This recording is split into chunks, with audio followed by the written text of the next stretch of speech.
Ce prêtre jésuite, il déplore les conditions d'interpellation et surtout les questions qui lui ont été posées au commissariat concernant ses activités politiques, ses supposés liens avec le professeur Maurice Kamto et les raisons de ses initiatives de marche, raisons fondées sur l'aggravation de la crise dans les régions anglophones et sa volonté d'interpeller les pouvoirs publics sur l'urgence de mettre un terme à cette guerre fratricide dans le nord-ouest et le sud-ouest.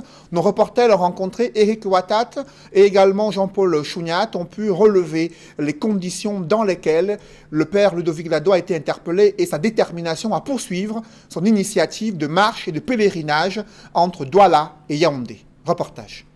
Au tout début de sa marche pénitentielle, le 12 octobre 2020, pour un retour à la paix dans les régions en guerre du nord-ouest et du sud-ouest, le prêtre jésuite Ludovic Lado est interpellé à Edéa. Ils nous ont bien sûr demandé l'objet de notre présence dans la région et je leur ai expliqué que j'étais en pèlerinage. Sinon, leur problème, c'était même pas que j'occupais la voie publique, mais que je n'avais pas d'autorisation et que j'en avais besoin parce que ils avaient besoin de me protéger. On nous amène au poste de police d'Edéa. Arrivé au poste de police, ils nous séparent parce que ceux qui m'accompagnaient pour des raisons logistiques étaient au nombre de 2 et 3.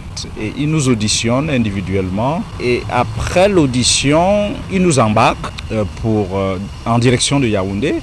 Au commissariat de Boumiébel, où le prélat est conduit, il est auditionné sur les motivations profondes de sa marche. La police cherchant à identifier la cause funeste que servirait le père Ludovic Lado.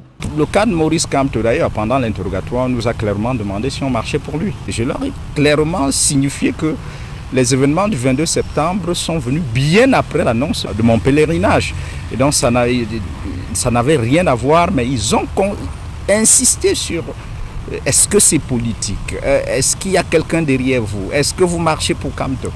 S'étonnant de la peur du régime de Yaoundé, face à toute initiative de manifestation publique pourtant inscrite dans la Constitution de janvier 1996, cet homme de Dieu s'indigne de la violation systématique des libertés fondamentales des citoyens dans notre pays. On ne peut même plus exprimer ses droits civiques et politiques, le droit de manifester par exemple, parce que justement ça fait peur. Évidemment, la fin du règne de l'actuel président approche.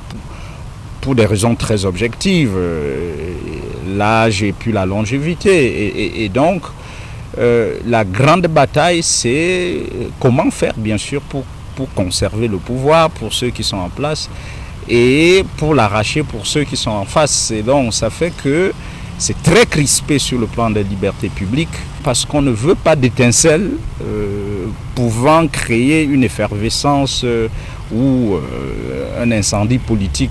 Relaxé en après-midi et raccompagné Manu Militari au pont de la Dibamba vers 18h, le père Ludovic Lado entend poursuivre son pèlerinage pacifique à travers le Cameroun, y compris dans les 2 régions anglophones en crise, du nord-ouest et du sud-ouest.